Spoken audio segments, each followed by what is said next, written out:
All right. Hey everyone, how you guys doing? Sorry about that, everybody, but we did finally manage to get started. So, thank you all so much. My name is Mark. This is Why I Hate the World.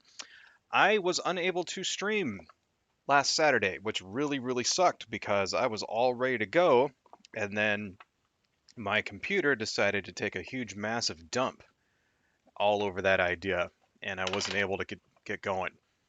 And running a little bit late today because I had some other stuff going on. I'm actually selling my house, which is nice.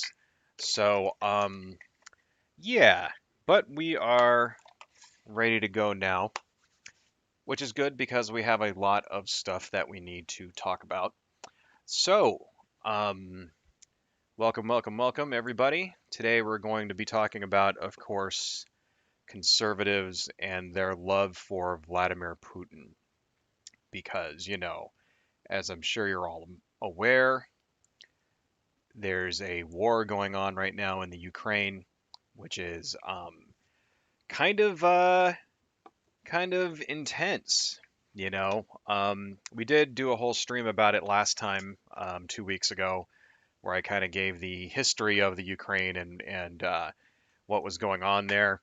And basically, long story short, to just sort of recap that, um, after Crimea, after essentially, Putin stole the election there for one of the old presidents, and then after that guy finally got the boot, he decides to annex Crimea, and he's been basically setting up this um, invasion ever since then. He's been propping up these separatist movements, stuff like that, flooding the West with propaganda, that kind of thing. And now that I guess he thought the time was right and it sort of looks like it's not working out too well, you know. Well, you can't really say that because it looks like they're going to win. I mean, let's be real, folks. The Crimeans never really had much of a chance anyway, you know. We're now you are hearing some good news about things that are coming through from there. Things about how for example, logistical challenges where the entire, like there are Russian tanks that are running out of gas, stuff like that. They're being deployed with crappy food, that kind of thing, food that's expired, shit like that. You're hearing these types of stories, right? But that's what we got to keep in mind is that you know propaganda works both ways, right? We don't really know how much of, if any of those stories are true, if they actually are happening, if like, because I'm hearing all kinds of things, and you even seeing some videos sometimes of where like, ordinary citizens are going up and doing a drive-by on a tank and shit like that, like there's a video of a guy driving up in a car and then he just like throws a bottle of cocktail out the window and then speeds off, right? Doing like a drive-by and shit. There's those types of things, and you know, that stuff like that, and then you see things that can kind of give people a little bit of hope, right? A little bit of morale, of a morale boost, I guess is what it is. But you got to remember that every time you hear a story like that of some Crimean soldiers or even ordinary citizens who are like whipping some ass, there's 10 stories of people who didn't make it, who were trying to film themselves doing a raid or whatever and got annihilated, you know. And that's the thing is, we don't really know how many of these stories are true. We don't know if they're, just propaganda on the Ukrainian side, that kind of thing. Like for example, the Ghost of Kiev, right? If you've heard that story, that's the supposedly there's a couple of jets that are still flying around because the Russians were unable to actually secure the airspace, right? So the Crimea, I mean the Ukrainians actually still have an air force apparently, and so there's some, at least they did for, you know, um, I mean, I'm not really. The thing is, we don't really know. Like, have they been able to secure the airspace now? Do the Ukrainians still have an air force now? We don't know, right? But apparently there's this plane that's been nicknamed the Ghost of Kiev that's like single-handedly downed like six other Russian aircraft or some crazy thing like that. Kind of like the Red Baron sort of thing, but on the, on the Ukrainian side. It's like, when you hear stuff like that, you can't take it at face value, and they're showing pictures of it and stuff like that, and some of those pictures are not real. They're from other things, other pictures in the past that they're not they're not current, so it's like you got to remember, like as much as we want to think that wow, the Ukrainians might actually beat back the advance, that's probably not what's happening. You know what I mean? Most likely it's just, they're probably getting annihilated right now. As much as they might have surprised us all, right? Apparently there's like a 50, 60 some odd mile convoy of Russian tanks and vehicles and things that are on their way, to the capital city there, right? And have stalled out because of the resistance, because of running out of gas, shit like that. As much, as much as that's good news, it's like we should prepare yourself for the fact that, the Russians are going to win. And it's just because they have 150,000 guys on their side, right? And the Ukrainians have like civilians. And the truth is that when you just have normal, ordinary civilians with no training going up against a professional army, the civilians are going to lose. They just will, I mean, because they don't know what they're doing, and you know, they're going to get annihilated. That's really the sad thing about it. So just keep that in mind. But the thing is that well, you know, we don't really know what's happening as far as I mean, all we really know is what we hear in the news and that kind of thing, right? So we can't really make any calls about what's happening on the ground or how true this or that is or whatever. All we can really do is just take the news that we get and hope for the best.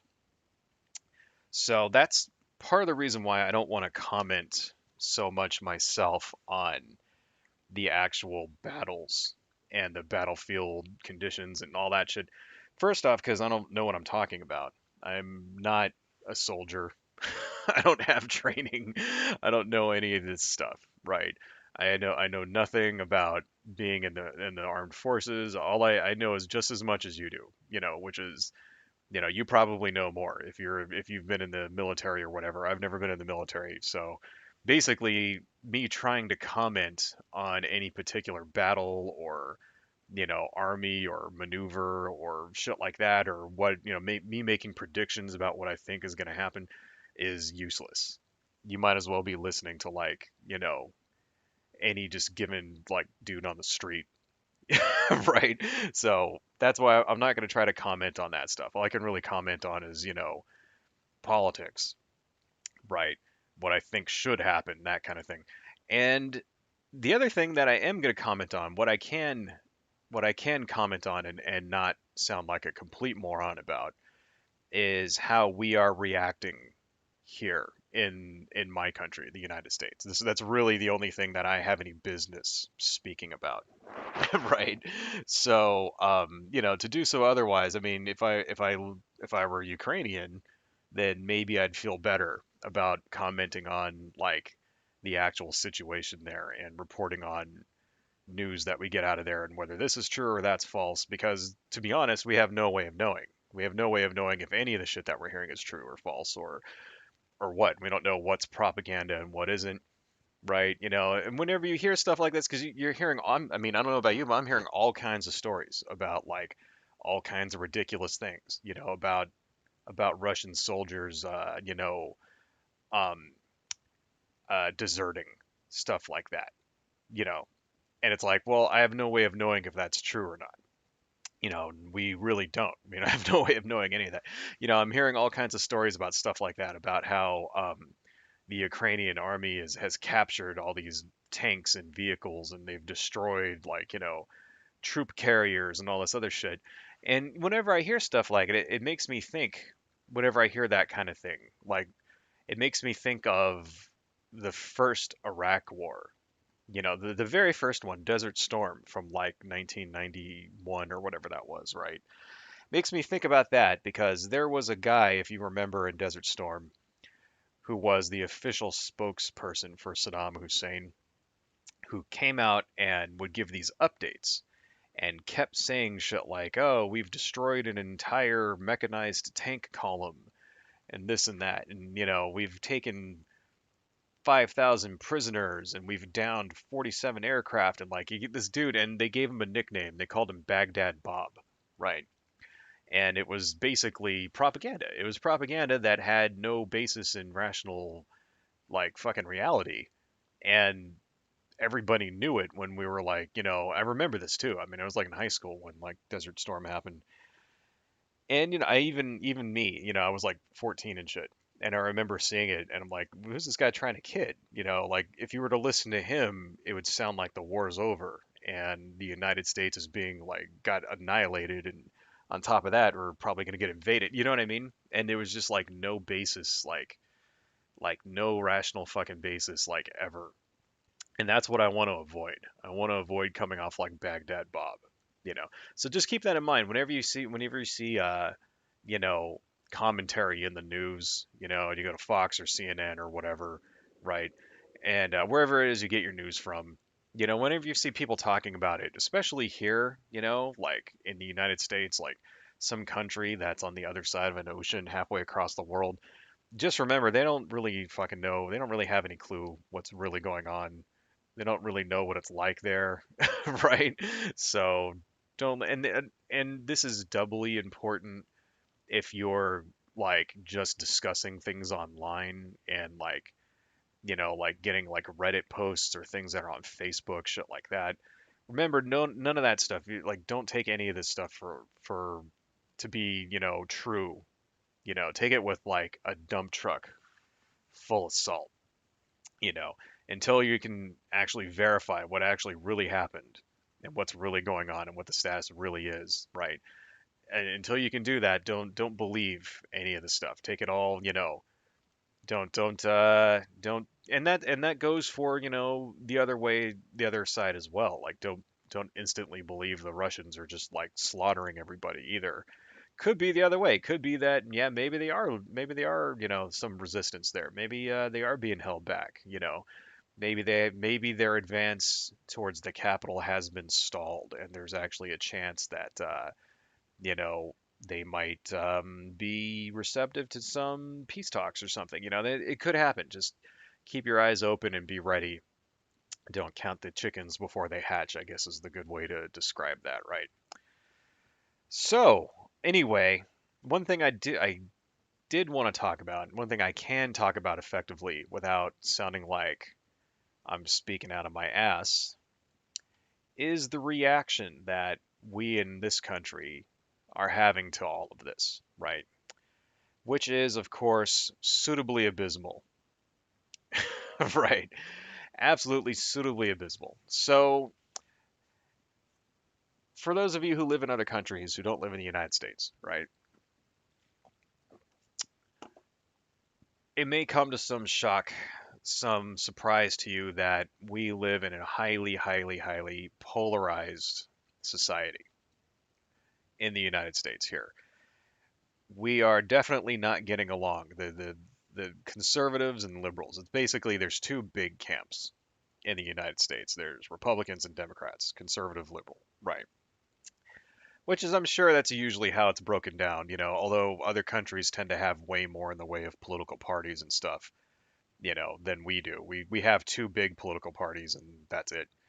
But, and the problem basically is because, well, to break it down, the conservatives have pretty much lost their minds and are trying to go full fascist. And that's sort of what happened. I think it's really a reaction to us having a black president for 8 years that really drove the conservative sort of like racist element in our electorate over the fucking bridge and made them go completely nuts so that the person they elected after our like not half bad black president. I mean, he wasn't the best president ever, Obama, but he wasn't half bad. He wasn't terrible, right? Way better than the Republican president before him. That made the Republican Party and just the Republican electorate in general go completely bananas and essentially go mask off full fascist. And that's what we're dealing with now. So even though the fascist president, Donald Trump, is no longer in power, and please keep in mind he actually is a fascist. Yes, he is. I'm saying it right now, and I will say this until the day I die. Donald Trump is a fascist, right?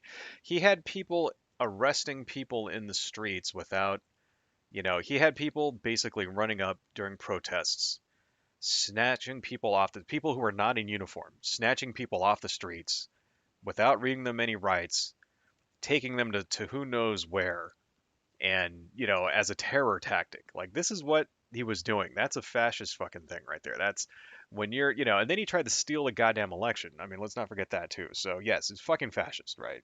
He fits the definition of a fascist.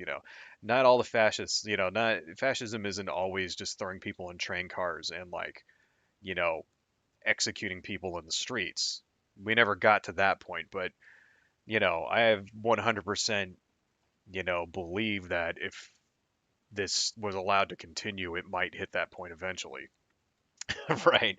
But that's not where we're at. But still, he was sort of he's like a baby fascist, Donald Trump. Little tiny baby with little tiny baby hands, whining and crying like a little child about how, like, the liberal media is out to get him and shit like that, blah, blah, blah. Like a little tiny baby Hitler, not exactly a full grown big boy Hitler. He still has his little fascist diapers on. Right. But that's where they're at. That's where our country's at. So when another fascist by the name of Vladimir Putin decides that he's going to invade a country that is an ally of ours, which is the Ukraine, the fascists in our country take his side. And that's what we saw over the last couple of weeks since the invasion of Ukraine actually started. The fascists in our country have lined up behind Vladimir Putin, and they've made it pretty well known that this is who they and this is who they're standing with because they're like ideologically, aligned with him, right? Now, this is being expressed in lots of different ways. First off, we have our very, ex-president Donald fucking Trump, you know, licking Putin's balls here, right? Here's a nice article. Let me just copy this and let's put it down in the chat. Okay, paste that. I see I have gotten a couple of people watching, so thank you guys for watching. Really appreciate that. Let me paste that down in here. Here is an article from Vanity Fair about Donald Trump's reaction, where he called Putin's moves in the Ukraine genius. And it's titled Trump Calls Putin's Ukraine Moves Genius Because He's a Sick Man Who Hates Democracy. And normally you would read a headline like that and you would say, wow, that's hyperbolic. This guy must be exaggerating, right? Not exaggerating. I don't think he is. I think that headline is actually pretty fucking accurate, right? Hang on a second, guys. Let me just take that color, move down there, go back to our. I gotta remember it's this one, it's not that one. Okay. Go back to this thing over here. Here we go. I think that's pretty fucking accurate. When a authoritarian dictator, which is what Putin is, let's not forget Putin, he's a fucking dictator, right? When he invades a sovereign country that is an ally of your country and you start fucking filleting his ass, right, with compliments, then that's what you fucking are. You're a bootlicking little toady, you know. Do you guys remember when Donald Trump had Putin in the Oval Office and they were just sort of like best buds? And then Donald Trump, like, first off, wouldn't allow the United States translators to come in there, and instead just like allowed like Putin's translators, and then he basically burned the notes that he wouldn't allow them to like keep any notes of what they were talking about. Do you guys remember when that happened? I'm gonna look that up because that kind of sounds like something that sounds like bullshit, doesn't it? Right? But let's see. Trump, Putin meeting translator. Right. Let's see. Uh, Translator for the Trump Putin Helsinki. Putin hired attractive interpreter to distract Trump. Here we go. No, here it is. Trump has concealed details of his face-to-face encounters. So here's one story here, right? This is not, I remember this story too. Basically, here, I'll put this down in the thing, right? And let's turn on, so you guys can see this, right? Let me go down here. Let's turn on our monitor, laptop window. There we go. No, thank you. Putin hired an attractive female translator to distract Trump during summit. Right. So this is actually true shit too. Here's the translator that Putin brings, because Donald Trump is a fucking skirt chaser. Right. This is interesting. It's worth reading. So let's turn that off. But there's one other story here that is it going to let me read it? I don't know. Let me see. That I wanted to show you guys. Nope. It's a Washington Post. They're not gonna let me read it. God damn it. Let me see if I can find another one. Here we go. USA Today. Is USA Today gonna let me read it? It's gonna make me turn off my ad blocker. Okay. What's the point? What's the point of having a fucking like ad blocker if like every goddamn site's gonna make you like is gonna make you turn the fucking ad blocker off. Anyway, I'll just put this down in here for you guys to read too. This is a pretty good. Here we go. This story, if I remember it right, this is from 2019. But we can kind of basically the gist of it is I'm not going to read the entire article, right? But let me turn that on there, right? So this story here, basically, Trump meets with Putin and then like kicks out the interpreter from the United States and then like burns all of the notes that were there so that nobody knows what they're talking about. And it's sort of like one of these things where it's like, you kind of want to have that stuff recorded, right? First off, so that you can kind of go over it later and see what kind of nuance, like especially if you're like two countries negotiating with each other, like you want to examine every word. And they have like guys in the CIA and shit like that who are doing like psychological profiles on people like Putin. And this is like information that is really good that they need. It's like, oh, he said this. Does that mean that he's feeling sad that day? Is he whatever? Is he feeling psychotic? Blah blah blah. It could be because of this and that. We have people in the government that do shit like that. You don't want to keep meetings between heads of state secret. And, I'm sure that there's probably, and let's turn this shit off. There's probably recordings and stuff. They probably have recordings of these meetings, but still, that's not the point. The point is that, you don't want your fucking president undermining these efforts. He's supposed to be cooperating. He's not supposed to be undermining them, right? And it makes you wonder, maybe like why Trump did the things that he did when he was in office. You know, for example, undermining NATO is one thing that Donald Trump did, right? Basically, like in so many words, threatened to pull out of NATO if other countries didn't start essentially paying more money into it. The way Donald Trump said it was like, oh, they need to start paying their dues, right? Which shows that he doesn't know what the fuck he's talking about because NATO doesn't have dues. You know, it's not like joining a golf club. It's not like fucking like NATO is not like, you know, the book of the month club or whatever where you have to like pay to. No, it's not like that at all. It's each country sort of contributes what they can, right? And, the United States tributes the most because we're the most warlike nation out of all of them. And we, have the giant military because we want global hegemony, essentially. We want to be in charge of fucking everything. The United States is really the only country on earth that can fight a war in any hemisphere. on Earth, and it's like that on purpose. We can basically engage on in any continent, in any hemisphere.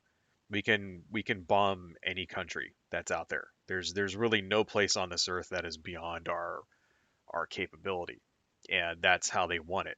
Because they want to be the ones who are in charge, right? Because it's the fucking United States, and we are essentially an empire, the United States. People don't like to use that word, but there is most definitely an American empire. And, empires are not always like, an emperor sitting on a golden throne, like making gladiators and shit fight to the death. That's not always what an empire is. We are definitely, an empire in a military and economic sense, right? So, anyway, um, yeah, so here is getting back to Trump licking Putin's balls, right? Here is a video that I want to play for you guys, right? Which is, let's listen to the man's words, you know? I mean, I can talk a lot of shit, but I think it's better if we just listen to Donald Trump say in his own words what he really thinks about Vladimir Putin. So this is from, let's just make this a little smaller so I don't get copyright struck down here. This is from Politico, right? Let me put this down in the thing. Trump calls Putin genius and savvy for Ukraine invasion. Give me a second, guys. Let me just pull this over here so that way I can actually access my chat. Give me 1 second. Okay, here is the actual thing that we're looking at right now. And let's hear what Donald Trump, in his own words, has to say about Putin invading another sovereign nation. Okay, I play. said, this is genius. Putin declares a big portion of Ukraine. Putin declares it as independent. Oh, that's wonderful. So Putin is now saying it's independent, a large section of Ukraine. I said, how smart is that? And he's going to go in and be a peacekeeper. That's the strongest peace force. We could use that on our southern border. That's the strongest peace force I've ever seen. There were more army tanks than I've ever seen. They're going to keep peace all right. Now let's just listen to what we just heard. Okay, this is our former president. This person was at one time the most powerful man on Earth, capable of annihilating every single person on Earth with the touch of a button. I mean, I guess it's not that easy, but you get the point, right? Commander in chief of our military, leader of the free world. This is who, that's what he was in charge of, right?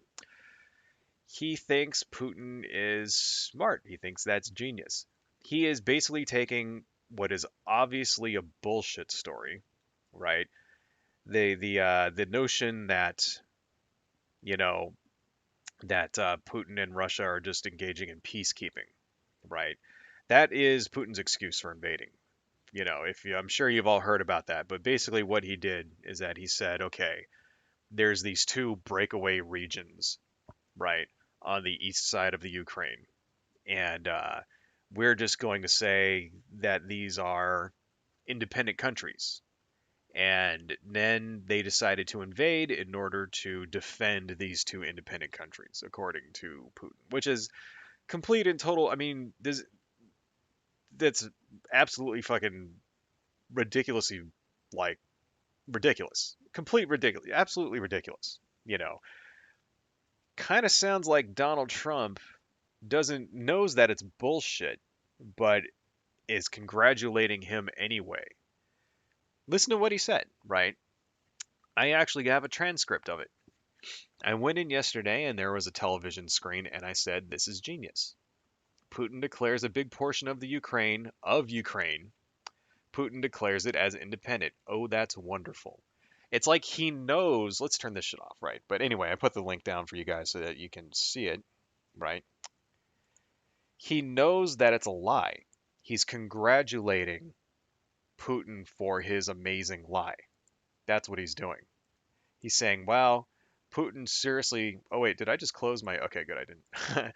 He's basically saying, yeah, Putin is lying and doing a good job of it, and he's giving a great excuse to go kill people. That's what he's doing. I mean, I don't think that Donald Trump actually believes that these two regions are now independent countries and that Putin's being sincere. That would be I don't even think Donald Trump is that fucking stupid to actually believe this lie, right?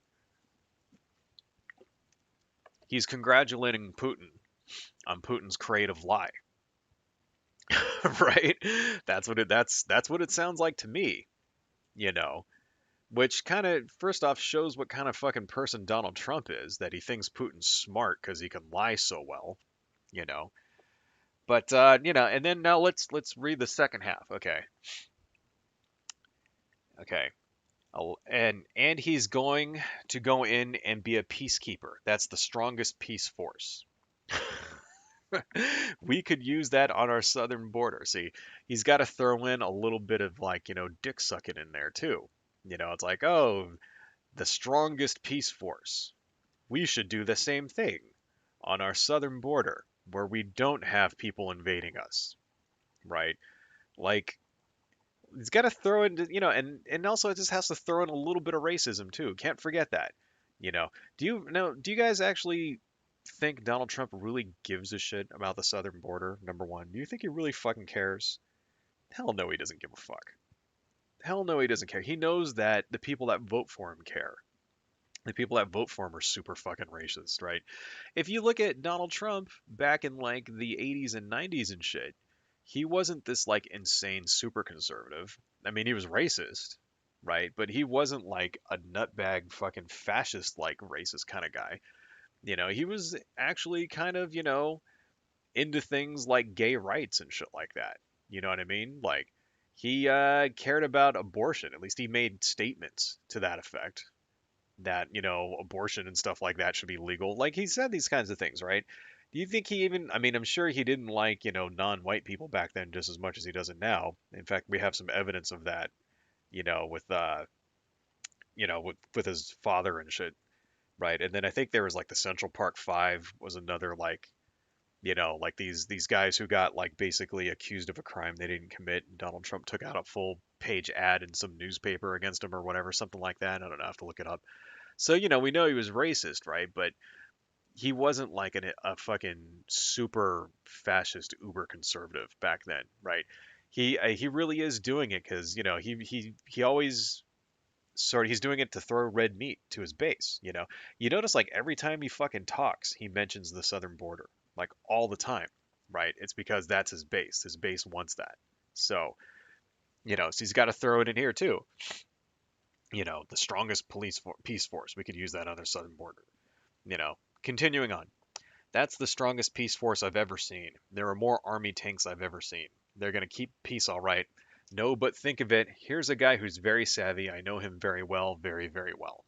That's our president. That's our president talking about basically if the United States had an arch enemy, it would be Vladimir Putin, right?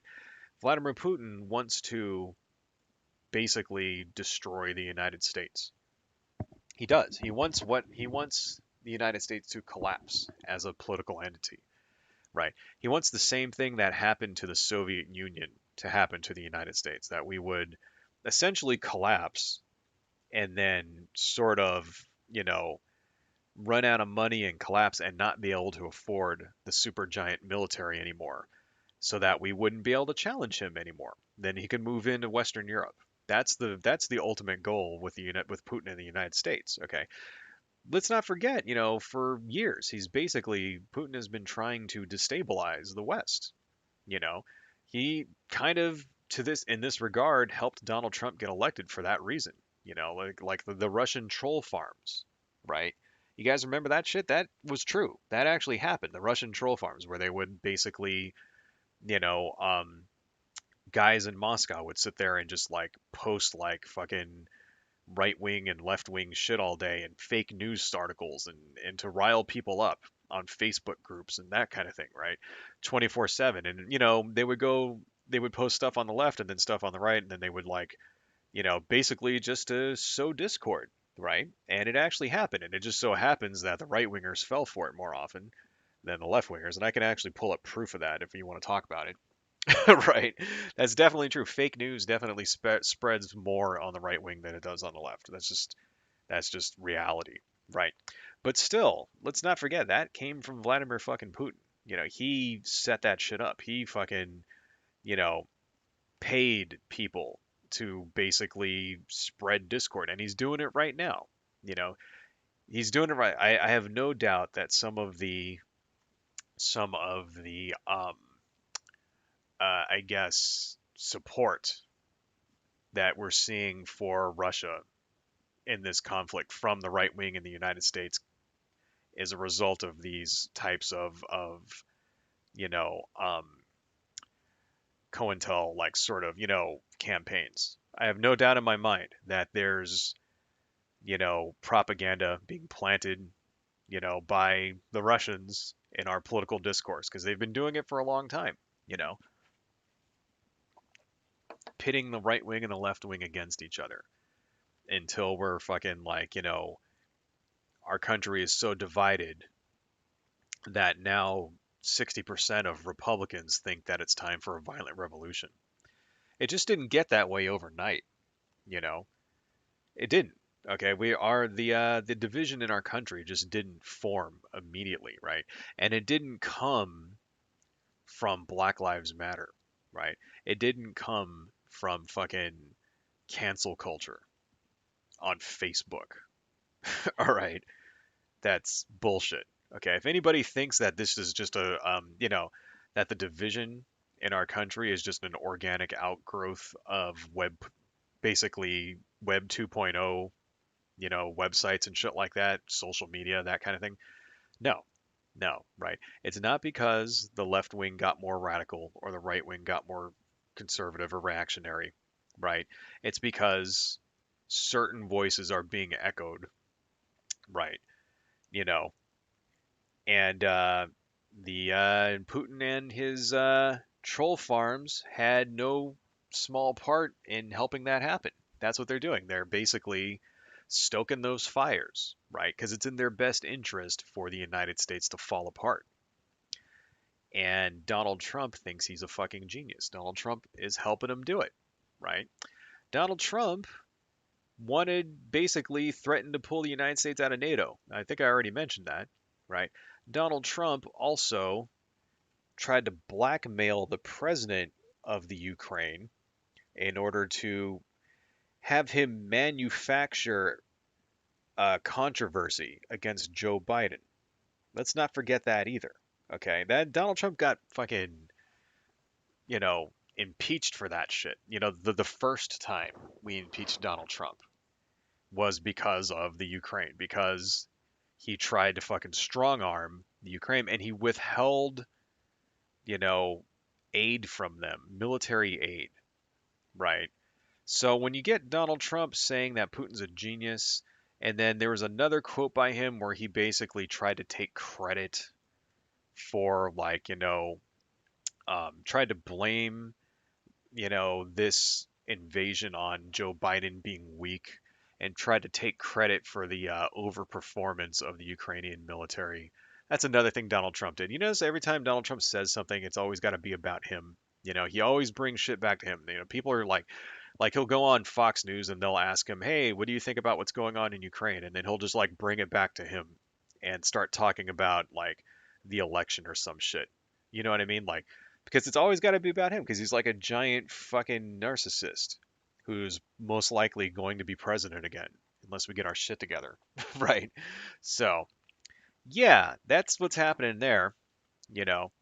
Have to bring that up because he is still very relevant even though it's been a fucking year and he's been out of power. People keep fucking talking about him. Um there is this narrative also that I'm seeing everywhere on the right. Speaking of Trump, there's this narrative that I'm seeing on the right that if he were president still, then Putin never would have invaded.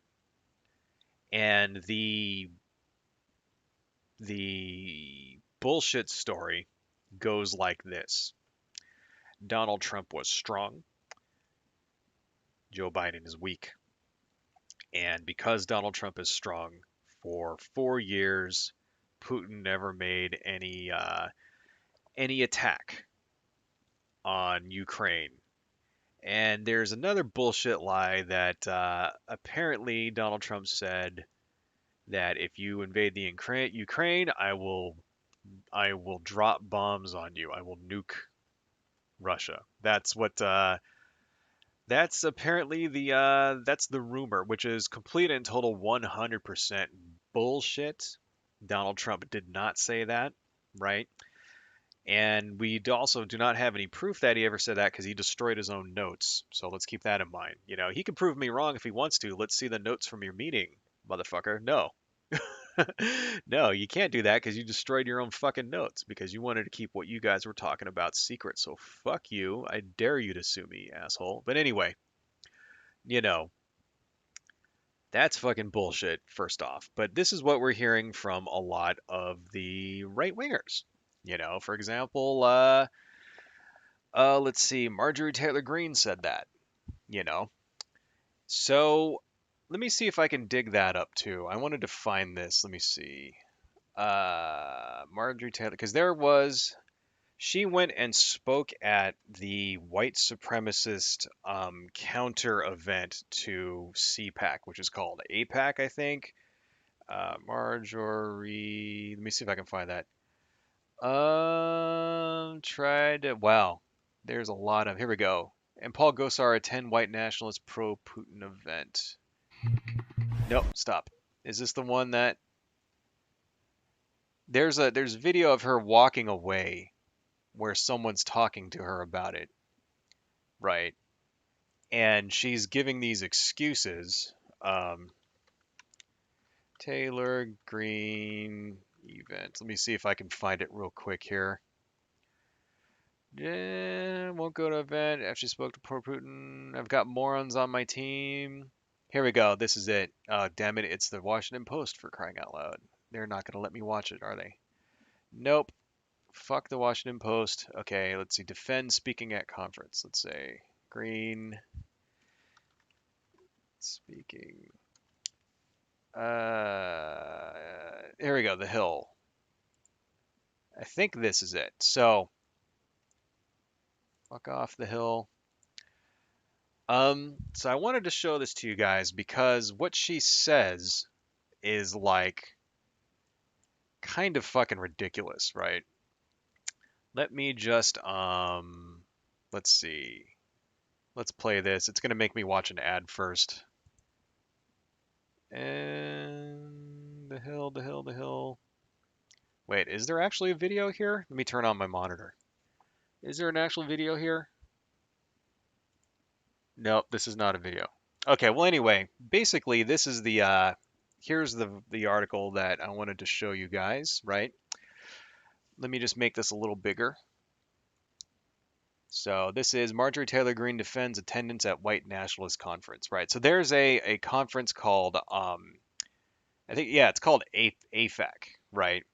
America First Political Action Conference, which is basically put on by fucking Nick Fuentes, right? Who is a alt-right incel Nazi. He describes himself as an incel. He's apparently proud of it. And basically, what happened is that a CBS. Well, let's just read it here for you, right? Oh wait, is this the recording? It'd be much better if I can get a video of it. Here we go. Okay, stop, bitch, shut up. So here's Marjorie Taylor Greene, right?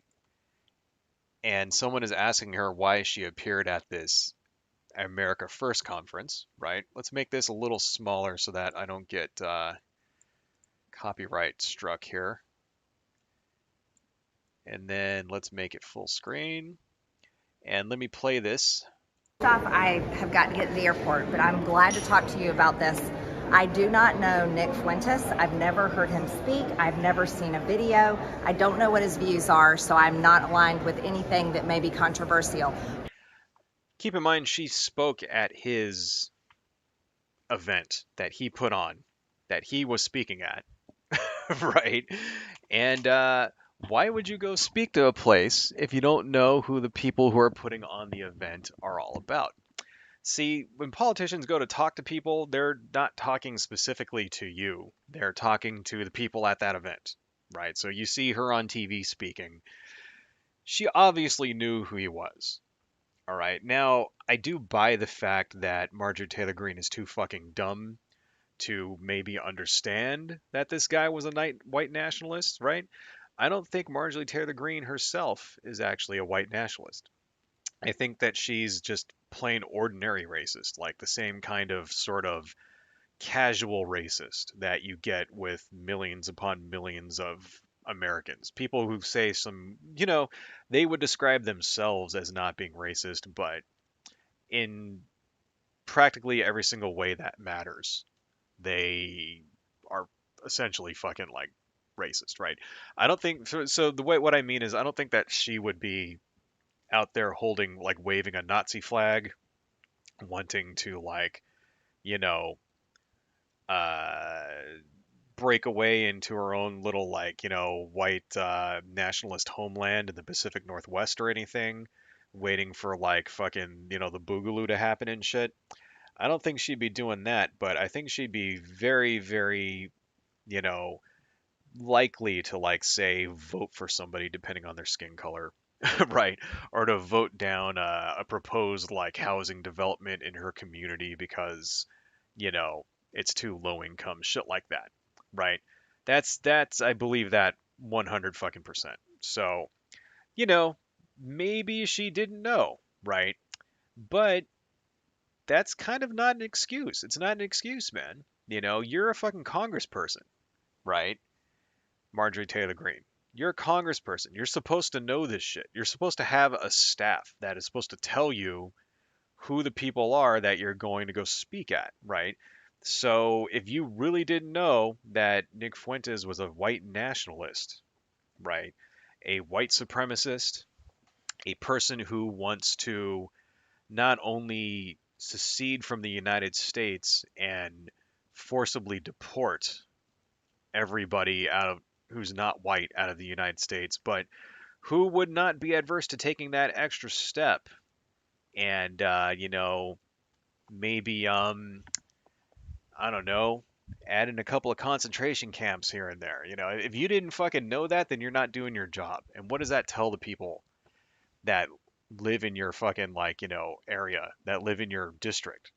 It tells them that you were too fucking lazy to even like do the most cursory of research at an organization before you spoke there, right? So, anyway, I don't buy her. Basically, long story short, I don't buy her fucking excuse at all. Let's go. Let's continue. What I can tell you is I went to his event last night to address his very large following, because that is it's a very young following, and it's a generation I'm extremely concerned about. It's a white nationalist group. Excuse me a minute. I'll tell you exactly why I went. I went to talk to them about America First policy. Did you hear that? The reporter there tries to tell her, it's like, oh, well, I didn't know who he was. Like, let's listen, following the conversation. I didn't know who he was. I wanted to speak to the people that he is speaking to. The reporter goes, well, he's a white nationalist. It's a white nationalist organization. She immediately shuts that down. Excuse me, excuse me. It's like, no, bitch. Well, you said you didn't know who he was. Well, this is who he fucking is. Well, wow, and he says this a couple of times here, and you'll notice that every time he says it, she basically cuts him off and basically refuses to listen. Right? Not just like sort of, it's like she's putting her like, hands over her ears, right? Let's continue. And I talked to them about what's important for our country going forward. Now, in regards to Russia, Putin is a murderer and he should have never invaded Ukraine. What he is doing is completely wrong. I stand with our NATO member allies, and I'm completely against this war. It's a white nationalist Excuse group. me, I'm going to finish. Everything that he Say, excuse me, it's a white nationalist group. Excuse me, I'm gonna finish. It's like she's got her hands over her ears, nah, nah, nah, nah, nah. I can't hear you. Right? Completely ignoring, and this is what politicians do. This is what politicians do when you basically have them over a barrel, right? They ignore, they refuse to answer, they refuse to discuss. You ever notice that? You ever like you'll get like a politician doesn't want to say something, right? Because the worst thing for a politician to do is to actually have a stance on something, because you're always going to piss somebody off. And it's like, well, you would think, okay, well, I'm going to piss off Nazis. Like, you think that would be the one group on this earth that no one would give a shit. In fact, some people would actually support you if you wanted to piss them off, but apparently she doesn't want to do that. Apparently she doesn't want to piss off the Nazis, right? Why? Because that's her base. Because she knows it. She knows that if she talks shit about Nick Fuentes here, right, and says, "Oh, I didn't know who he was. I'm never going to speak with him." She knows if she does that, she's going to lose face. And the conservatives that she's trying to covet into giving her money, into getting their support for her, right? She knows they're going to fucking like turn their back on her, right? She's a goddamn fascist, dude. She's not just a fascist, but she's a liar and a coward. Let's continue, all right? I'm going to watch this entire thing. We're only 50 minutes. Let's go. Let's go through. He's doing is wrong. He's killing people over and over. So I'm staunchly against it, and I'm staunchly against Vladimir Putin and his invasion of Ukraine. Another thing that is You notice how no one asked her about that as well? Nobody asked her, hey, what's your opinion on Vladimir Putin, right? The question is, why did you speak at an event hosted by a white nationalist? That's the actual question. But no, she's going to talk about Putin. Oh, yeah. Putin fucking, this is, stand against Putin. We should all stand against Putin, blah, blah, blah, blah, blah. What about those fucking Nazis you were talking to? Excuse me, I'm going to finish talking. It's like deflecting. It's not even being good. A good politician will deflect and you won't even know that they deflected. That's what, when you can see someone that knows what they're talking about, like you ever see like somebody like actually Hillary Clinton. That's a good example. Hillary Clinton can bullshit you. She can speak and bullshit you, and you don't even know that you're being bullshitted. And then like you walk away thinking that she said something profound or whatever, and she really said nothing. There's an art. There's like an art to it, an art to bullshitting. Donald Trump can't bullshit to save his life. Donald Trump just like stammers and throws in fucking like filler words. You know what I mean? Like believe me and bigly and shit like that. You know, and then we'll just talk about something else completely fucking different, and you know that he's bullshitting, right? Marjorie Taylor Greene cannot really bullshit either. She's just like, all she can really do is just sort of memorize something and then just stick with it. So every time the guy asks her, well, what about the white nationalists? She's like goes back to like Putin. Like this is what she's going to talk about. She's made up her mind. She's going to deflect and talk about Putin. She's not going to say anything at all and address the actual question, right? And that shows that she is a very shitty politician. She doesn't even know how to fucking bullshit somebody right. I don't even want to buy a used car from her, put it that way, right? Hillary Clinton could probably sell me 50 used cars. I don't know. Maybe it's better. Maybe it's better that like she's so like transparent that maybe it's like harder for her to like hoodwink us. Maybe that's a positive thing. Continuing. is extremely important for me to say is the whole reason this is happening is because Joe Biden is a weak president. Now America is. All right, here we go. Here we go. Here's the point that I really wanted to get to. All right, let me rewind that a little bit. His invasion of Ukraine. Another thing that's extremely important for me to say is the whole reason this is happening is because Joe Biden is a weak president. Now America is a weak country and our entire world is falling apart and we're seeing war erupt, which did not happen under President Trump because we had peace through strength.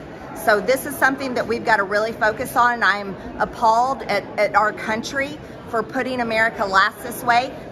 That is the dumbest shit I've ever heard in my entire fucking life. Right there.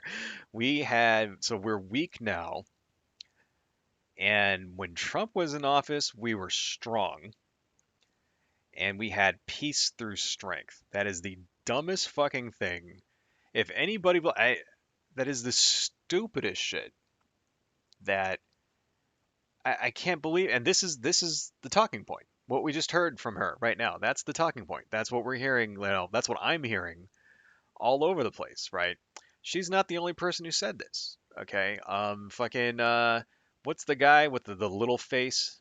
You know, the Turning Points USA fucking dude, right? That looks like a fucking Dick Tracy villain. You know, what the fuck is that dude's name? Hang on, I gotta look that up. I gotta look up, let me just let's just make this a little smaller. Let's go over here. What the fuck is Little Face's name again? Um, let's see. Turning Point USA. You know who I'm talking about there? Charlie Kirk. That guy. Yeah, he looks like his head is like 3 times the size of his fucking face. Like he seriously looks like a Dick Tracy villain, Charlie Kirk. Anyway, that's something Charlie Kirk said on his show. You know that in fact, I actually have a couple of quotes from a couple of tweets from him that we'll get to right after this. But this is, he echoes that same point that we're somehow weak now.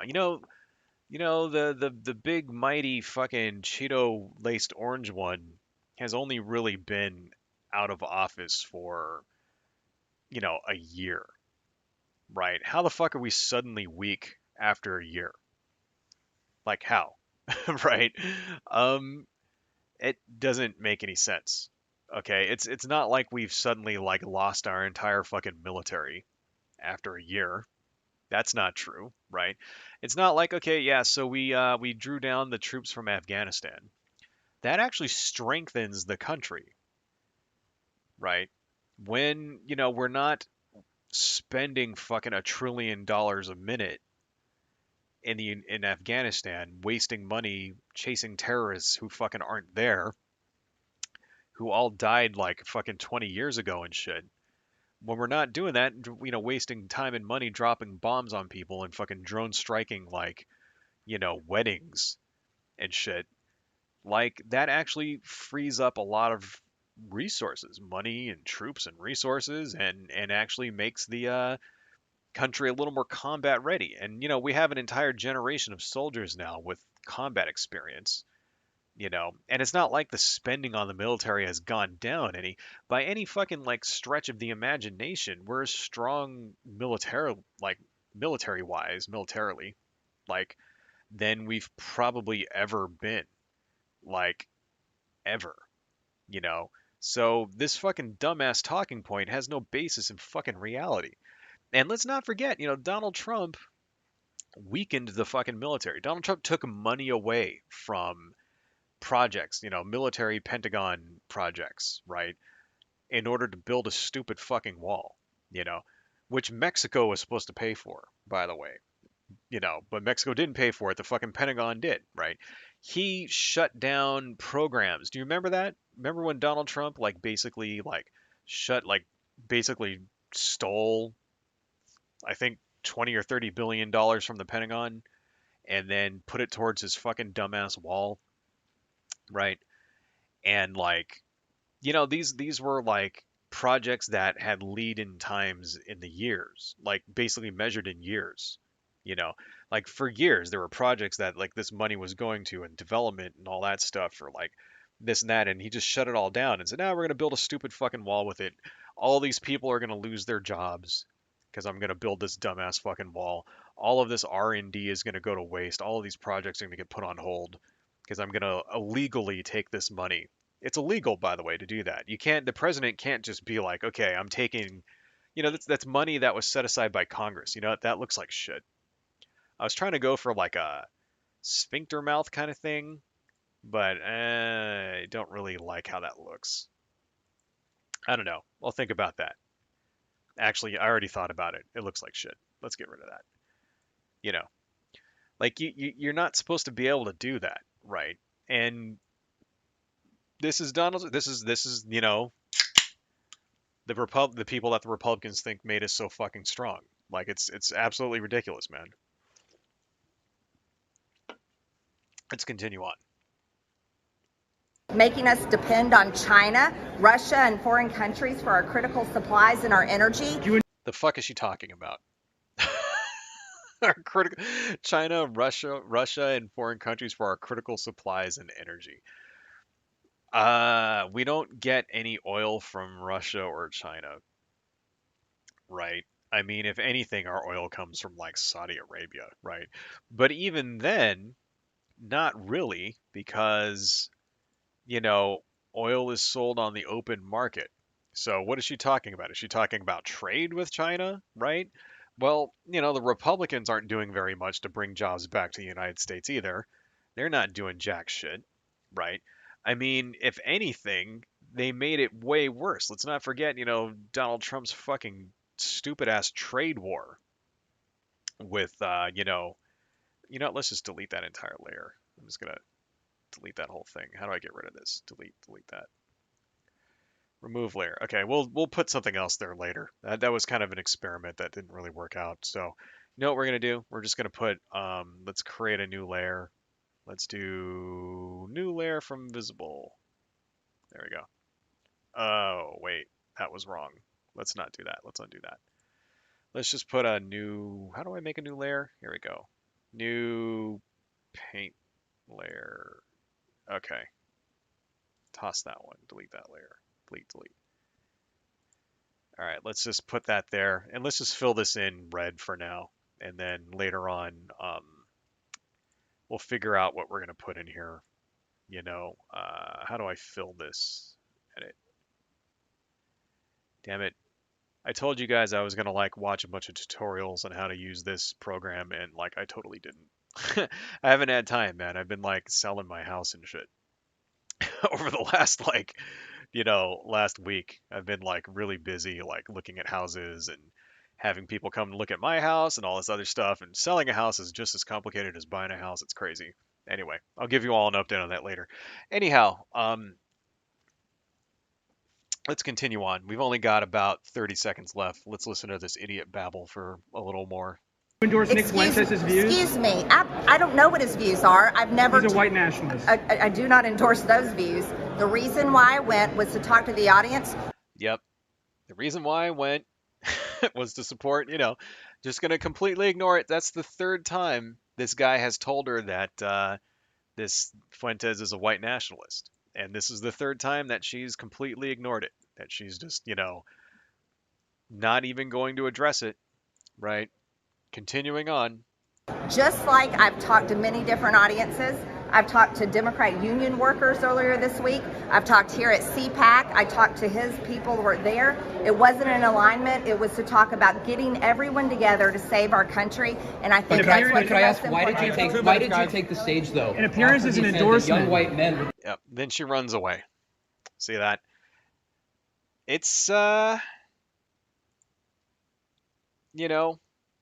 of disgusting. Kind of disgusting and idiotic, and and I kind of applaud this reporter here for, just basically here. That's the link that we were just looking at. I applaud that reporter there for sticking with it and not taking the bait. Because she was trying very, very hard in that conversation to, deflect, right? And the reporter did the right thing. He just like repeated the same thing over and over. It's like, oh, well, what about the white nationalists? Oh, I want to talk about blah, blah, blah, Putin, Russia, blah, blah, blah, blah, blah. Great. What about the white nationalists? Like, and really what we should be doing is badgering the shit out of her on social media and basically never let her get away with this ever again. Like, every time she shows up in public, there should be a reporter there saying, hey, what about that time you spoke to fucking Nazis? You got anything to say about that? Do you support those people? Are you going to go speak to fucking Nazis again? Right? Do you know who Nick Fuentes is now? Have you fucking like took the time to research his ass, you dumb bitch? Like, seriously, there should be somebody there every single time she speaks forever. Because she fucking deserves it, because she's a goddamn like fascist. There was the State of the Union. I don't know if you guys saw that, but her and Lauren Boebert, who's also like an insane Karen congresswoman as well, basically fucking heckled the president during the State of the Union address. So here's one thing, right? One thing that the Republicans used to do, they used to say this. They don't say this very much anymore. but it used to be a talking point on the right wing that liberals, right, is what they would say. Liberals and Democrats were unable to like had no coherent thoughts. That was basically their thing, coherence. They have liberals, liberalism is a mental disease and shit like that, right? And one thing that they would cite in order to support this, right? This is shit that like Rush Limbaugh used to say, right? One way that they would try to like support this mantra is they would say that liberals and progressives and Democrats always insult and never debate, right? That they're rude, that they're name calling, Democrats and liberals and shit will always just name call you, and they never want to engage because they don't have any coherent thoughts, and they're unable to engage you in debate, shit like that, right? This is something they used to say. They used to say this back in the 90s and the early aughts up until, you know, basically up until the Obama era, right? This is back when the Republican Party still tried to bullshit people into thinking that they were, legit, that they weren't filled with crazies, right? They don't do that anymore. They kind of embrace the crazy now. And this is why that you know, during the State of the Union, you had Marjorie Taylor Greene and Lauren Boebert heckling the president, right? So here's one. Folks, Wait, no, quiet. Go back. Hang on a second. folks, Here is, I want to play this for you guys from the State of the Union. This is Marjorie Taylor Greene and Lauren Boebert chanting "Build the Wall" during the State of the Union, right? Let's just make that full screen. Let's make it a little bit bigger. We can play this because it's only about 30 seconds or so, right? Here we go. If we're to advance liberty and justice, we need to secure our border and fix the immigration system.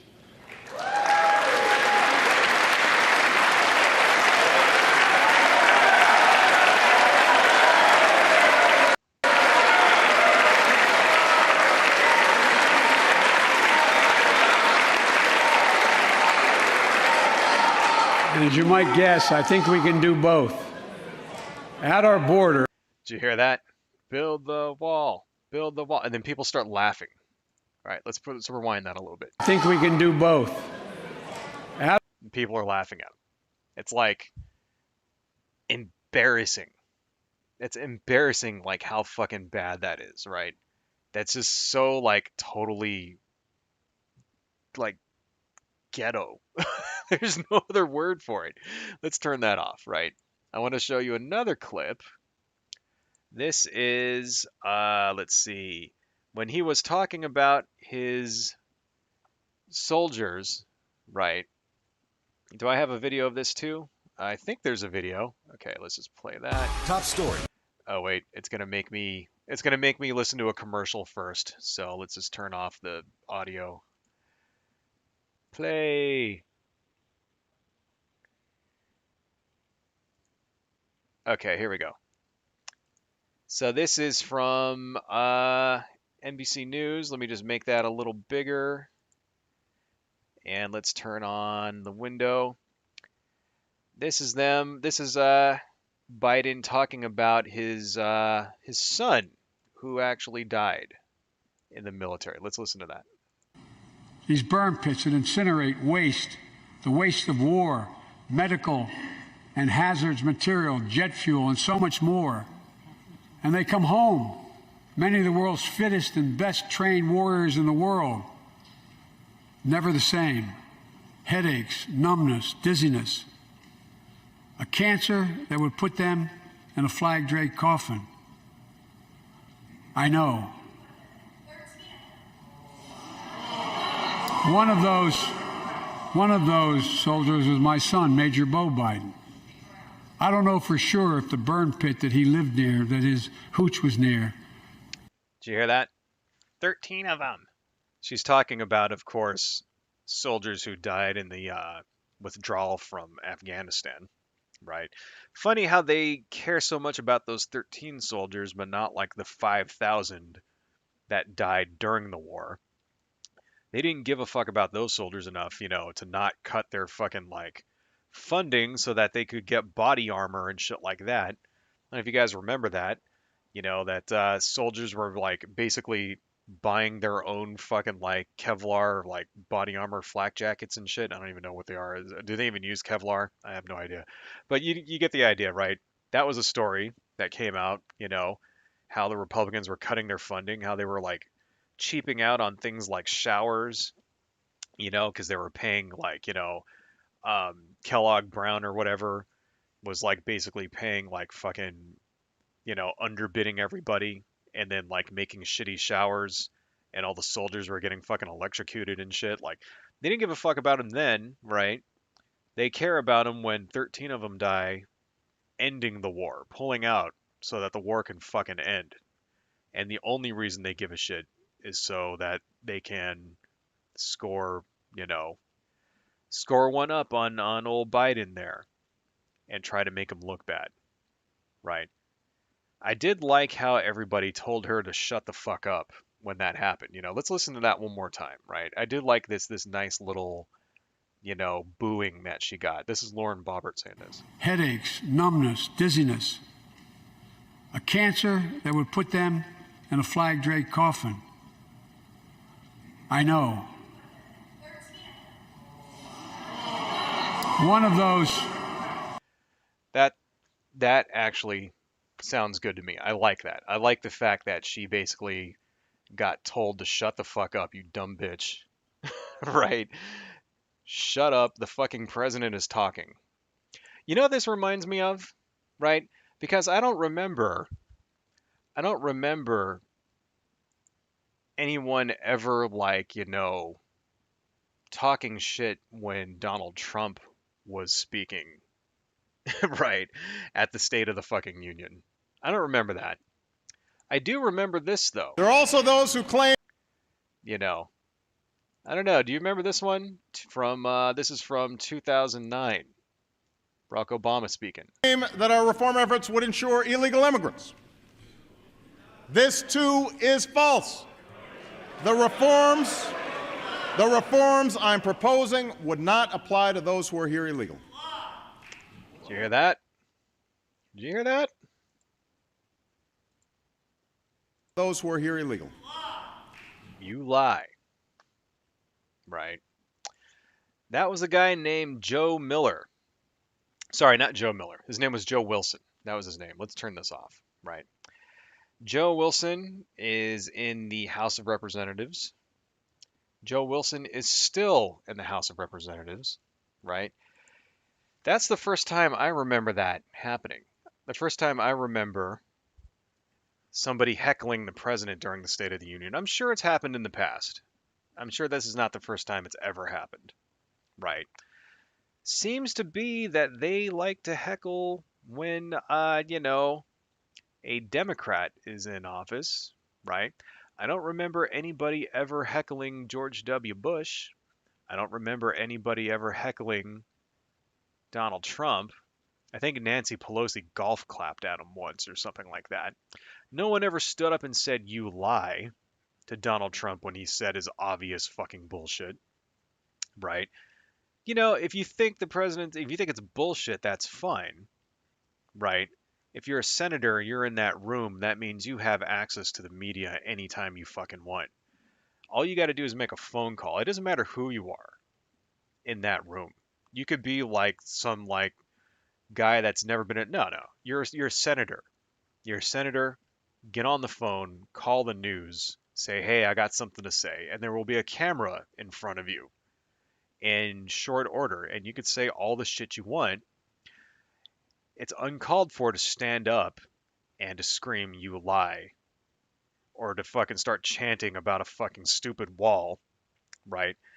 But they do it anyway, and this is they're doing it because it's grandstanding, and this is what their people want. So let's not forget, it's not just the politicians, right? It's not just the politicians; it's the electorate. It's the Republican electorate want this stuff. They reward these people for this, right?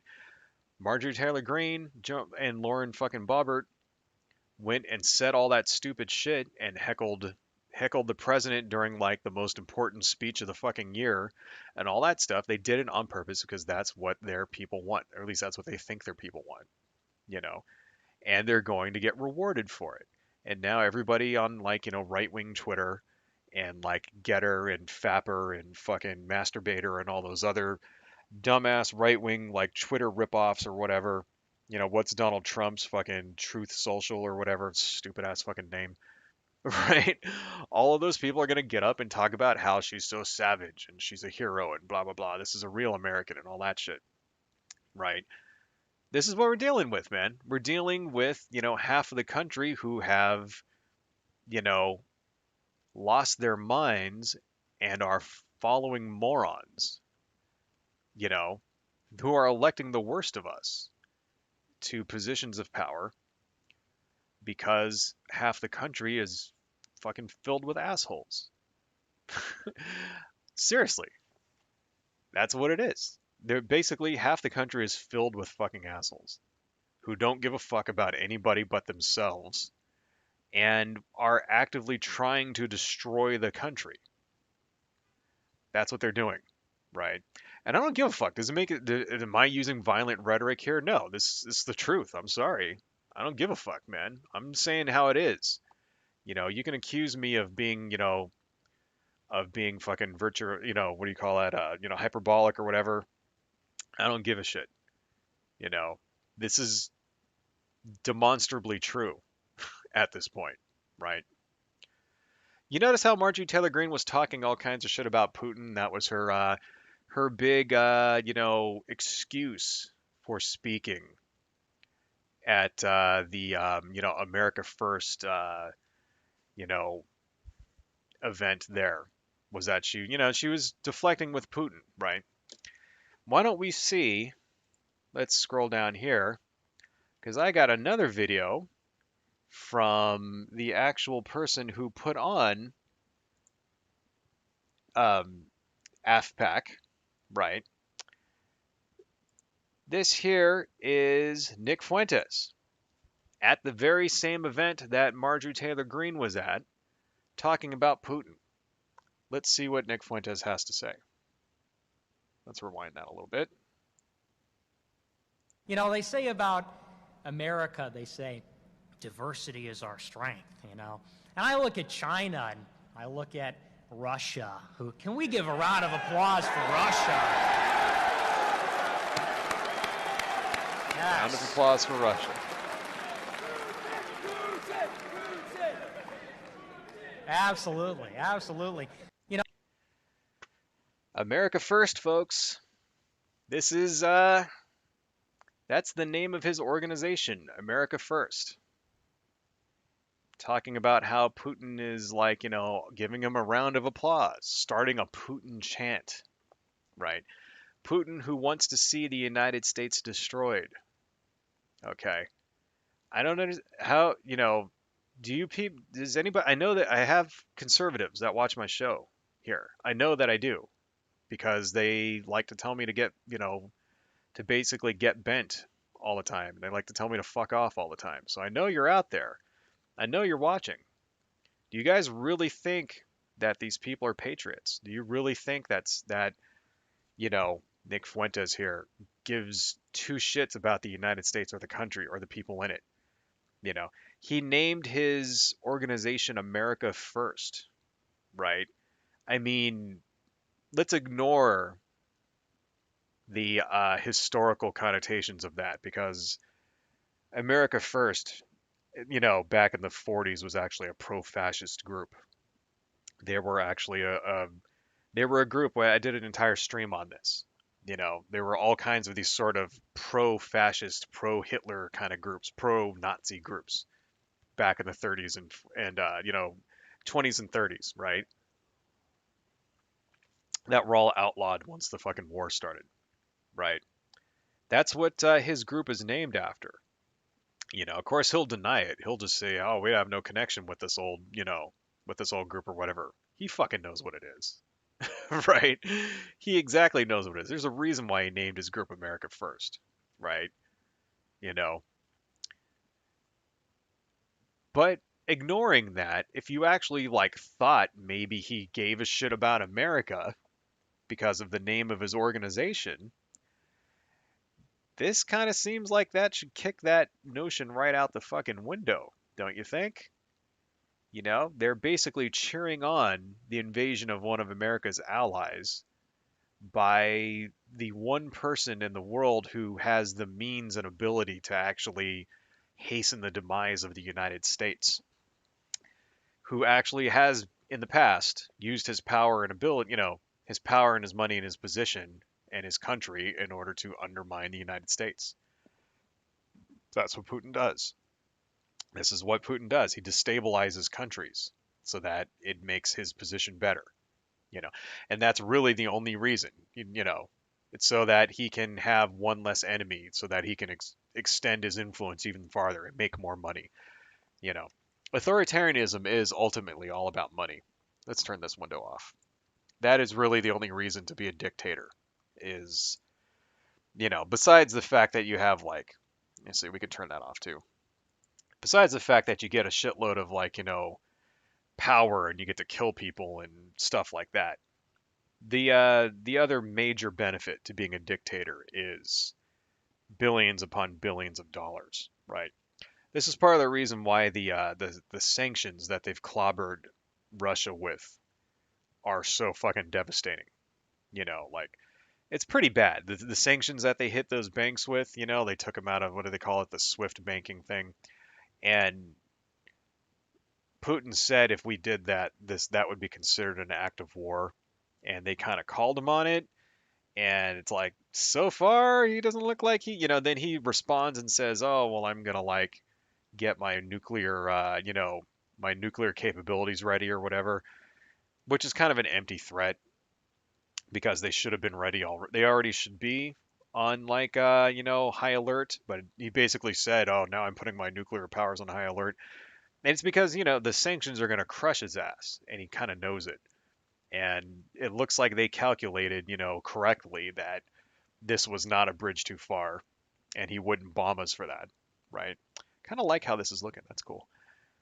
But that's why it's so like devastating because Putin has billions upon billions upon billions of dollars squirreled away in other countries, in like Western countries, basically, right? Being held by other Russian oligarchs, foreign banks, that kind of thing, right?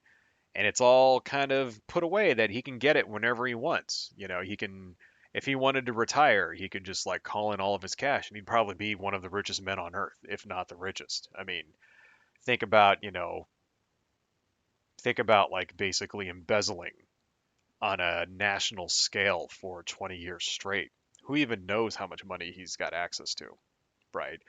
And that's where it's kind of hitting him where it hurts. So this is one thing I'm actually kind of surprised that the Biden people took this step, that they basically had the balls to do this, because this is sort of like pissing in Putin's cornflakes right here.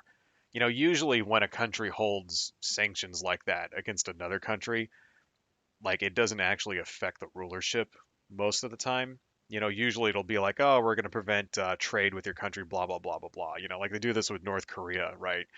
And we're not going to allow anybody to trade with North Korea. But in the meantime, Kim Il Jung, whatever his name is, Kim Il Jung, I think, is that basically, the leader of North Korea gets all of the shit that he wants. He has no trouble finding like finding fine dining and food and clothes and all the things that he needs while all of his people suffer. Like it doesn't usually impact the personal wealth of the leadership of any country that the sanction is against, right? Looks like this time it is. So I don't know. Maybe that'll be more effective. Let's only hope. Let's see what else. What other fucking what is it? Time 9 o'clock, 10 o'clock. All right, let's go until around 10:30 since I started a little bit late, you know. Couple more here. Let's see.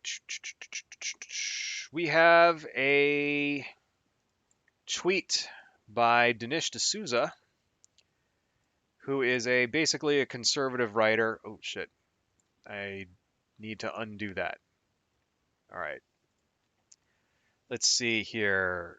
Let's just open that up in a new window. Okay.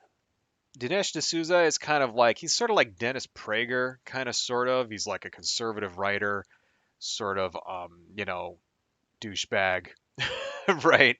And let's turn on our laptop here. Here's a tweet by him. This is the original tweet by Dinesh D'Souza. The Biden Democrats say we have to choose. Either we are for them or we are against them. Okay, then we are against. Capital against. Moreover, I'll go further and say that they pose a far greater threat to our freedom and safety than hashtag Putin. He's the lesser evil. They are the greater one. Hashtag Ukraine.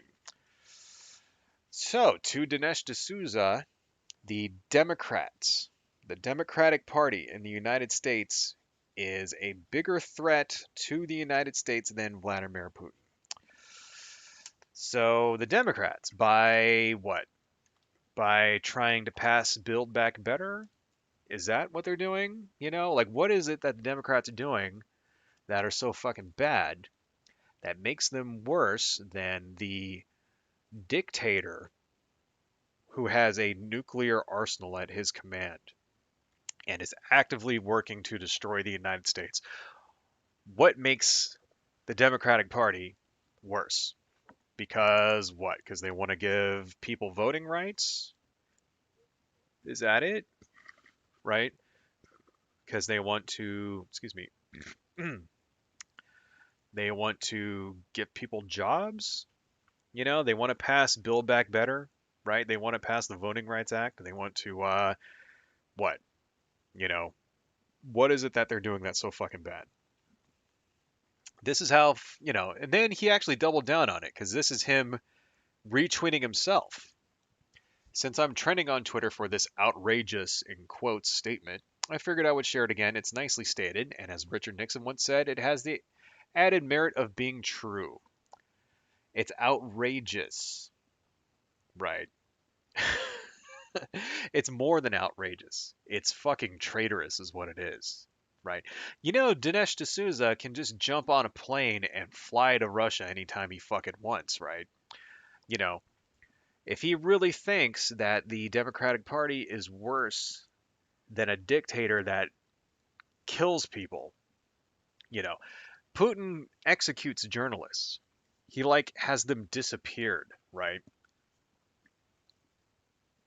He will he will basically kill political dissidents, people who defect, shit like that. They'll fucking get assassinated. He tried to kill the former president of the Ukraine.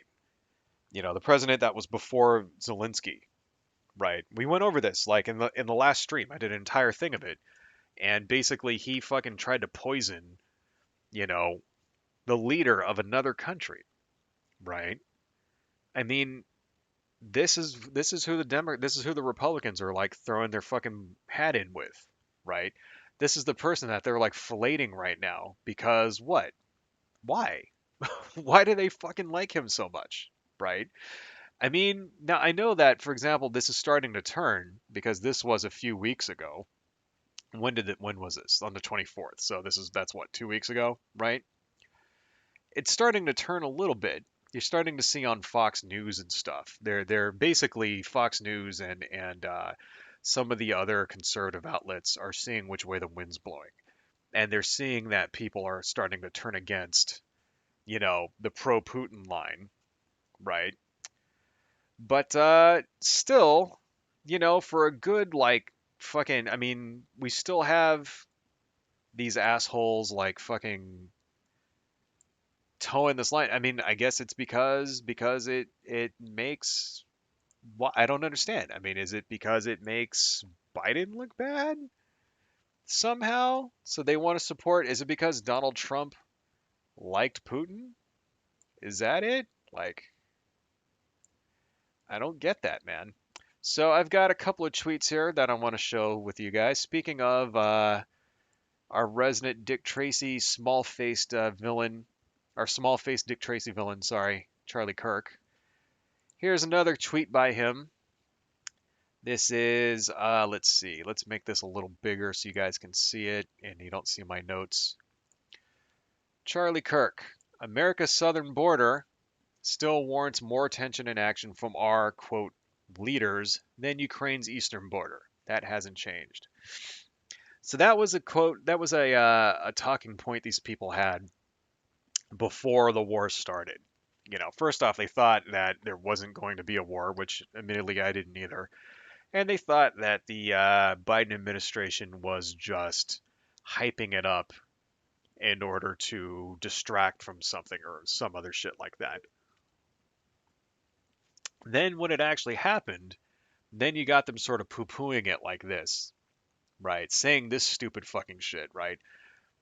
We're not being invaded. I mean, just if you were to just take this tweet at face value, which you shouldn't because it's obvious bullshit that makes no fucking sense, but let's try to make sense out of it anyway. The southern border is not being invaded. Okay, it's not. It's illegal immigration, sure. Okay, there are people who are crossing the border illegally. They don't have guns. They're not coming over to take over the United States. They're not killing. They're not, it's not an army with tanks and like artillery and like fucking flamethrowers, right? They're not like lining up nuclear artillery ready to fucking like lob nukes at San Diego and shit. That's what's going on in Ukraine right now. There's basically right now atomic bombs that have been like, you know, they have artillery that can fire like a couple of miles or something. And they have terrifying, you know, nuclear fucking artillery. This is a real thing that's fired from an artillery cannon. It's not fired from a missile, it's fired from a artillery cannon that can be fired like, you know, 2 or 3 miles or something. And it's like a 1 or 2 kiloton bomb that goes off that can flatten like, you know, 5 square, you know, like 5 square blocks or some shit like that. Like it's, you know, a very low yield nuclear weapon, but it's a nuclear weapon nonetheless, right? This is what's there now. That's what's fielded in like, you know, to my knowledge, they haven't been used, but that's what's there in the Ukraine now, right? That's what Russia's brought to the table in order to, you know, denazify the Ukraine, which is total fucking bullshit. And if you actually believe that, please jump off a bridge because it's bullshit, right? Please sterilize yourself if you're actually buying Putin's fucking official line of horse crap. That's not happening in our southern fucking border. It's not even close to the same fucking thing. It's like, why did he say this? I know Charlie Kirk doesn't believe that. Why did he say it? Why did he say this? Right? Because what? Because the people that subscribe to his horseshit like this. That's why. Because Charlie Kirk's audience is filled with racist assholes. You know? It's not, that's the thing, you know, we got to remember, it's not just the pundit, it's the people that listen to the pundit as well. Charlie Kirk could say all the racist shit in the world. If his audience wasn't filled with a bunch of white nationalist racist pieces of shit, no one would pay attention to him. That's the real scary thing about it. That's why it's scary to see these people proliferate so much and like get such a giant market share is because each one of these it's because they're spreading this hate and it's just growing and growing and growing until 60% of the fucking Republicans of all registered Republicans think it's time for a violent revolution. That's not, I didn't make that up. That's an actual stat. Here's another tweet from fucking Charlie Kirk. You know, big-headed fucking Kirk here. Let's move this down. Charlie Kirk. This is on the 24th. Where were the sanctions on China after they released a virus that killed millions and shut down the planet for 2 years? Got to throw a little bit of racism in there and a little bit of conspiracy theory. Of course, there's no evidence, once again, that the COVID-19 virus came out of a weapons lab. There's no evidence for that, right? Now, there is a good chance that it may have been something to do with the COVID-19, the COVID lab that studies the COVID virus that happens to be in the Wuhan area, but it doesn't look like it. It doesn't look, there's really no evidence for that, right? Charlie Kirk knows there's no evidence for that. Why did he say this? Because his audience is filled with racist fucking assholes, right? Because of people like Charlie Kirk, hate crimes against Asians is through the roof. You see in those videos, like people pushing old Asian women in front of trains and shit like that in New York City. That's unfortunately real stuff. And thank you, Charlie Kirk. Thank you for contributing to that atmosphere. Thank you for spreading fear and hate. Really appreciate it. I hope when you spend those fucking hate dollars, it feels good. Because if there was any actual justice in this universe, your big headed, little faced, giant forehead ass would be fucking burning in hell after you die. I don't care, dude. Fuck these guys. That's like, I don't give a shit about being nice anymore. I don't give a fuck. I don't care. I watched this video just as a side. There's a guy named Actual Jake. He's a streamer. He like wears a corn suit and shit like that. He's awesome. If you ever get a chance to listen to Actual Jake, he's great. Right. There was a video that he just had a couple of days ago where he was talking to a Christian, and I couldn't really listen to it because the person that he had on was the biggest asshole I've like. It was the person that that he was debating with was an incredibly like rude giant fucking asshole who supposedly was like a Christian who wouldn't shut the fuck up and was like swearing and shit and calling him names. And it was just sort of like, and I was trying to listen to this debate. I don't even know what the fuck they were debating about because like the Christian was just basically spending all of his time insulting Actual Jake. And it was just sort of like, and I just sort of started listening. I'm like, God damn, how do you put up with that shit? Like, I had a guy here about 3 months ago who wanted to debate me. He asked me to debate him, right? And at first I said no, because debates are not about who actually like has a better position. That's not what debates are about. Debates are about performance. It's basically who looks better and who can make the other guy look bad is the guy that wins the debate, right? But then I thought about it and then I was like, maybe. Okay, maybe I'll try something new. So I was like, all right, what do you want to debate about? And he said, okay, well, choose a topic. And I said, all right, let's talk about, libertarianism or something like that, right? And basically, I couldn't get the guy to choose a topic. He said, oh, we'll just talk about whatever. I'm like, no, choose a topic. You wanted to debate me. Choose a topic and then we'll debate. And I couldn't even get him to do that. And even just in the emails that were going back and forth, the guy was a complete douchebag. And just based on that, I was like, you know what? Fuck you, dude. Forget it. And then he tried to pull some shit. I'm like, whatever. I don't have patience for that. If I can't even like get you to decide what to fucking talk about, when you want to debate me and you can't even come up with a fucking topic, then it's a waste of my time. And I don't have the inclination to sit there. I'm not as like, some guys can do it. Some guys like this like Actual Jake and another guy named like if you ever watch Vosh is like a master debater. Masturbator. A master at debating, right? If you ever see him, even if you don't agree with what he says, the guy's like really good at it. He must have been like on the debate team and shit in college or whatever, like Fucking, because he's really, really good at it. He's really good at articulating his stance and at not letting people get away with shit and just using various debate tactics to his advantage.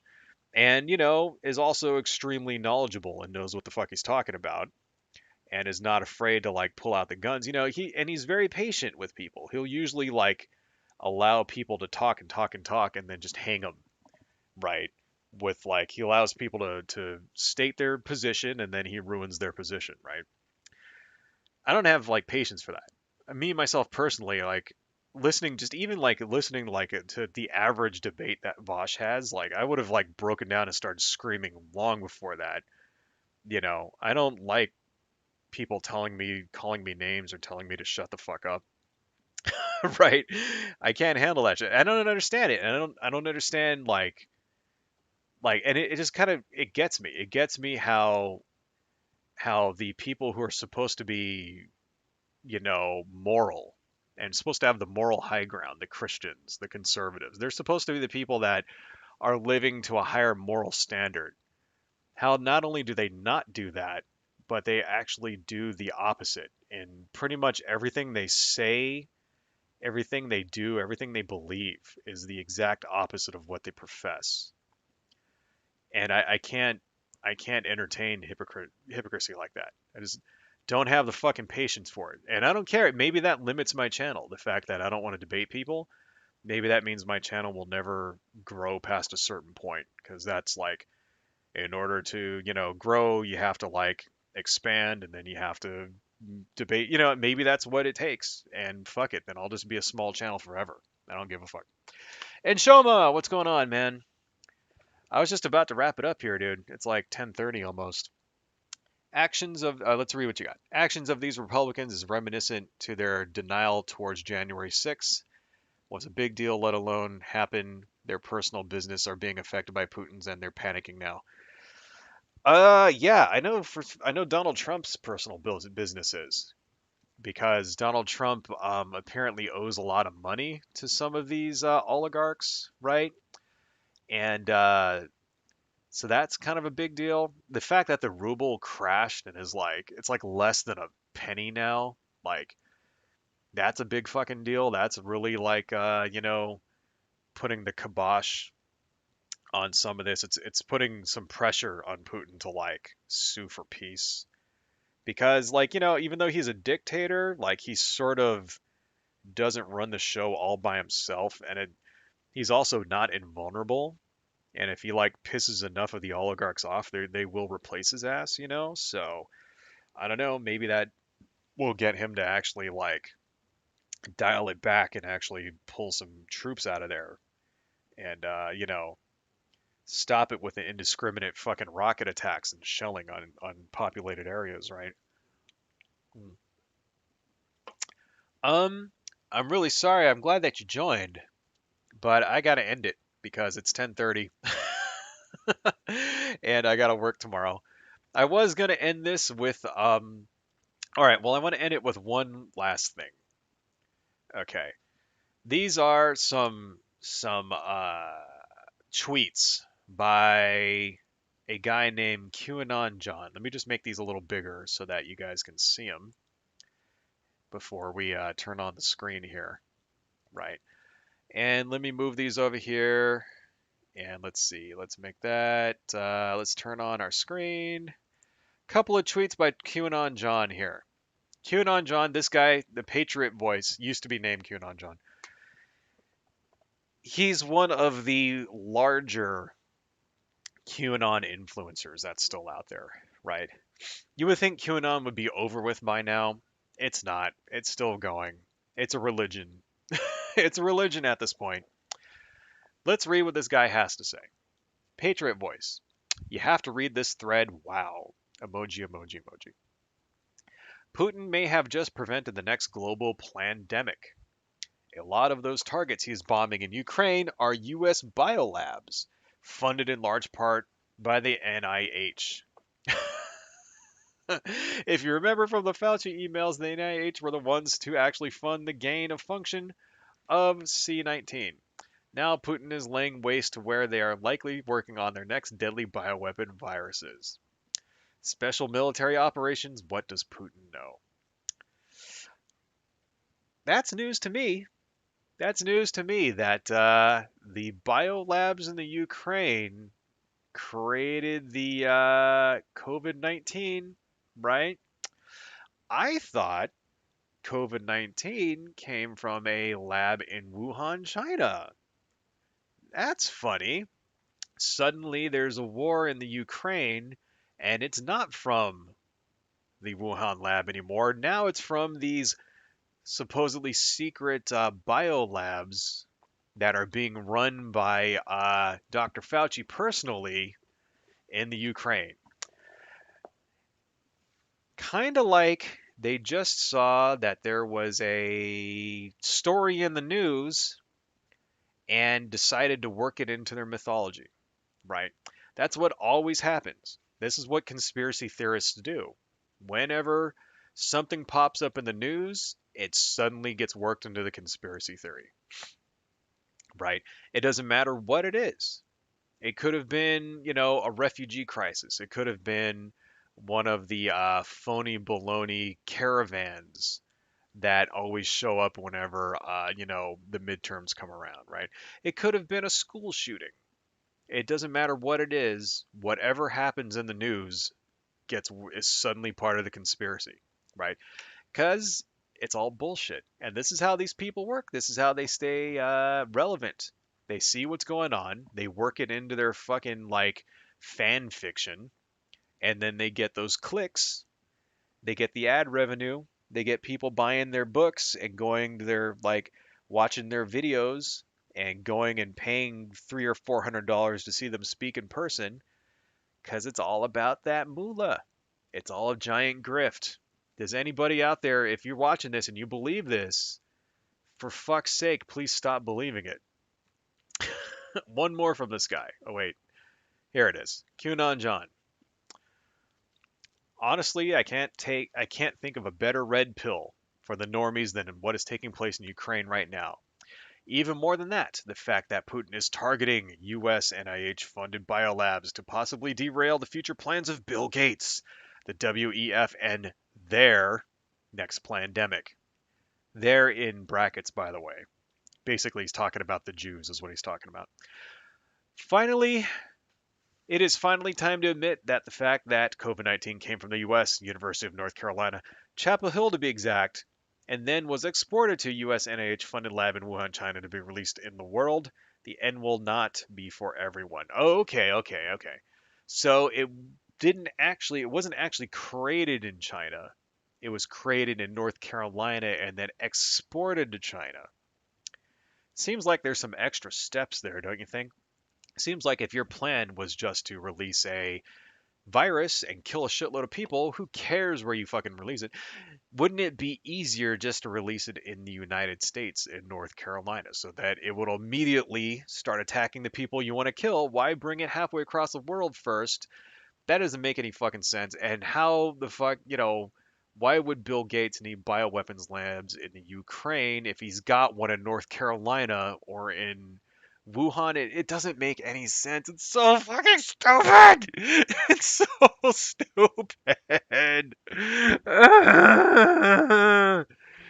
God, people. Ah, people, quit being so fucking stupid. Let's turn this shit off. It's making my brain fucking melt out of my ears. So stupid. Anyway, I don't know, folks.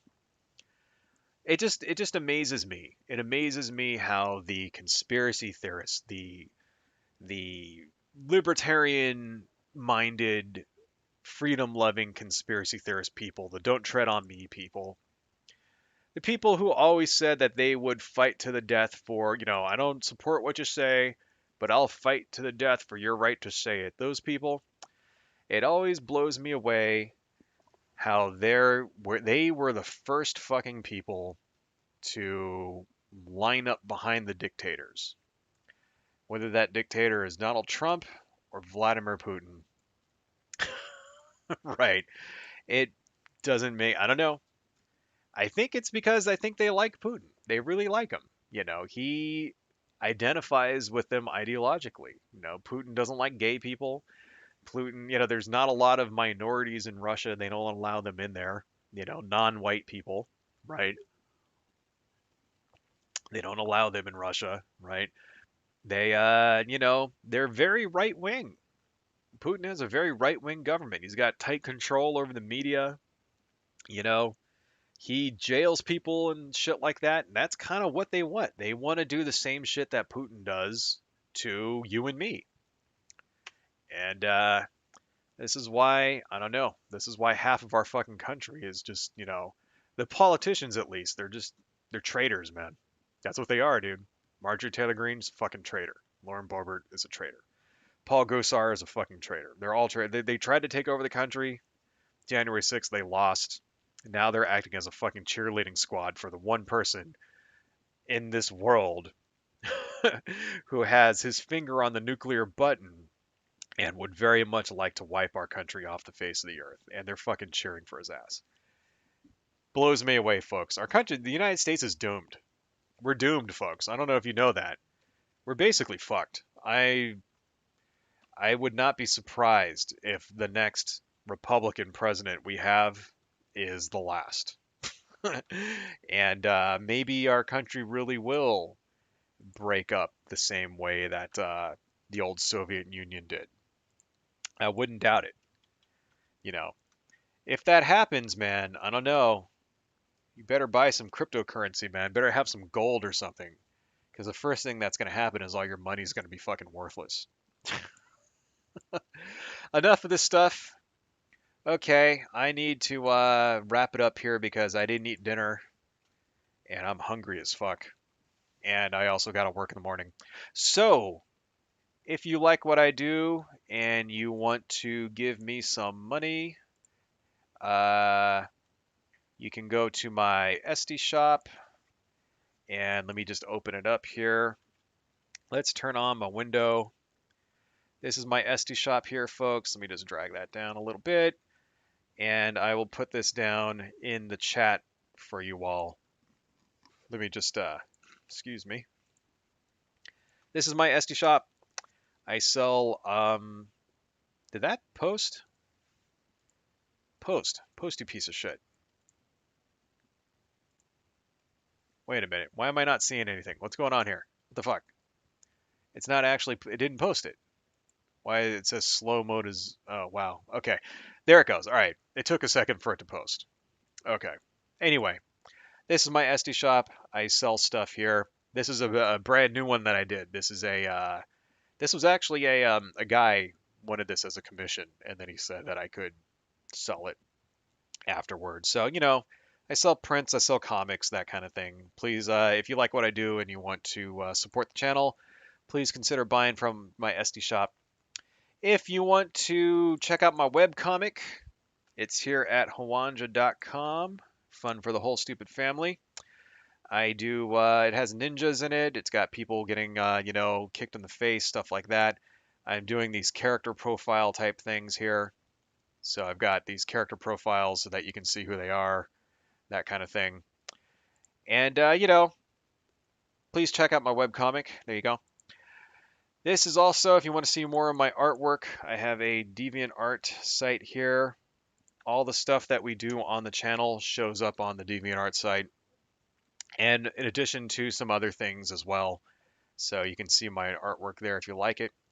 And I have another YouTube channel that I haven't really done much with lately, but I have lots of big plans for. This is UCD Videos. I talk about toys and video games. I do gaming streams here once in a while, not very often, but sometimes. And got a lot of new stuff planned for this channel coming soon in the months after I buy a new house.